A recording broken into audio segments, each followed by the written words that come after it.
प्यारे बच्चों, इस सवाल को गौर से देखें। ये सवाल क्या है, और हम ये देखेंगे कि जो कमीशन एजेंट होते हैं उनकी जो परसेंटेज के एतबार से रकम बनती है वो कैसे निकालते हैं। अच्छा, सबसे पहले आप ये सवाल पे गौर करें। सवाल है, अली ने एक प्लाट 50 लाख रुपए में एक एजेंट के ज़रिए फ़रोख्त किया जिसमें 2.5% के हिसाब से कमीशन वसूल किया। कमीशन की रकम मालूम करें। इस सवाल को यूं देखें बेटा, आजकल इस तरह से होता है कि हम ना अपना कोई प्लॉट बेचना चाहते हैं लेकिन हमारा ताल्लुक़ नहीं होता, हम लोगों को बेच नहीं सकते, हमें ये नहीं पता होता कि कौन ख़रीदना चाहता है, तो हम एक एजेंट हायर करते हैं। या कोई एजेंट आता है, वो हमें ये कहता है कि ठीक है आपका प्लॉट मैं बिकवा देता हूँ, आपका प्लॉट मैं बिकवा देता हूँ, लेकिन इसके बदले में इतने परसेंट मैं पैसे आपसे वसूल करूँगा। जब आपका प्लॉट बिक जाएगा तो मैं आपसे इतने परसेंट पैसे वसूल करूँगा। अब आजकल हमें जो कमीशन एजेंट होते हैं उनको पैसे देने से पहले पैसे निकालने पड़ते हैं, तो वो पैसे कैसे निकलेंगे? ये बहुत सादा और आसान सा सवाल है। आपने अभी तवज्जो से देखना है। यहाँ पर एक शख्स है जिनकी टोटल प्रॉपर्टी 50 लाख की है, यानी उनकी जो प्लाट की मालियत है वो कितनी है? 50 लाख है। अब उनका वो प्लाट फ़रोख्त हो गया है और उन्होंने कमीशन एजेंट को जो पैसे देने हैं वो कितने देने हैं? 2.5% देने हैं। तो अब वो रकम कैसे निकालेंगे? यानी 2.5% 50 लाख का कितना बनेगा? यानी हम कमीशन एजेंट को 50 लाख में से कितने रुपए देंगे? ठीक है, अब ये हम इसे सॉल्व करेंगे। सबसे पहले तो आप लिख लो प्लाट की मालियत। ये देखिए, प्लाट की मालियत कितनी है? 50 लाख। लाख में कितने ज़ीरो होते हैं?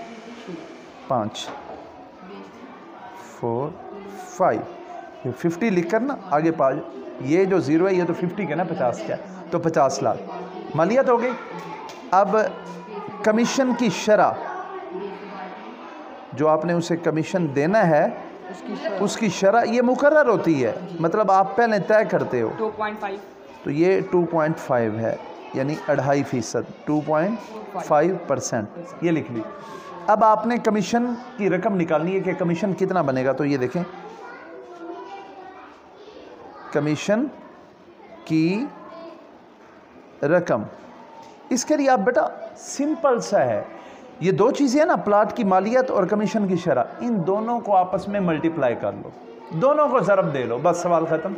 देखें ज़रब कैसे होगी। ये 2.5% है ना, पहले इसे 2.5% आगे मल्टीप्लाई कितना? 50 लाख।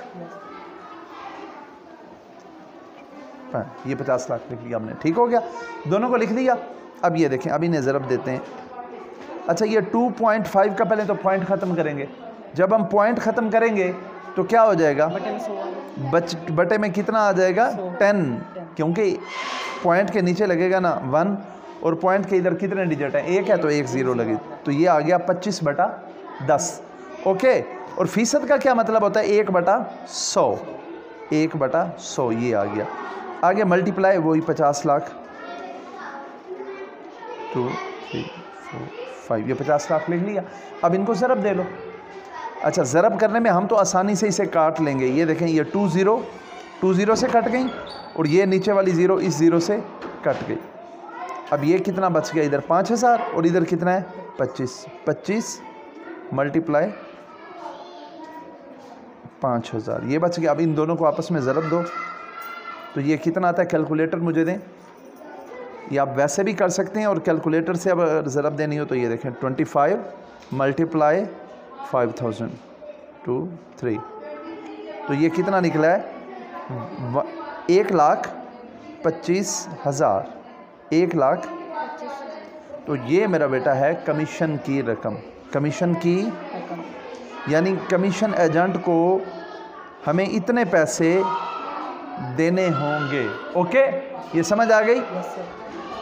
तो सादा तरीके पे समझना क्या है, जब किसी प्लाट को हमने फ़रोख्त किया हो और कमीशन एजेंट के पैसे निकालने हों तो आपने जितने पैसों की कोई चीज़ फ़रोख्त की है यानी सेल की है वो वैल्यू और जो कमीशन की शरह आपने तय किया उन दोनों को आपस में मल्टीप्लाई कर देना है। जैसा कि ये हमने किया है 2.5% को हमने मल्टीप्लाई कर दिया है 5 लाख के साथ।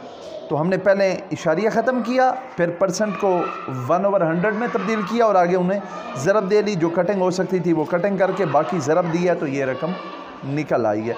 तो ये होता है सिंपल सा तरीका कमीशन एजेंट की रकम निकालने का। आज के बाद याद रखें, अगर आप घर में कोई प्लॉट सेल करते हैं या कुछ भी करते हैं तो कमीशन एजेंट को आपने रकम देनी हो तो आपने इसी तरीके पे निकालनी है। ये सबको समझ आ गई है? कोई प्रॉब्लम? No, okay.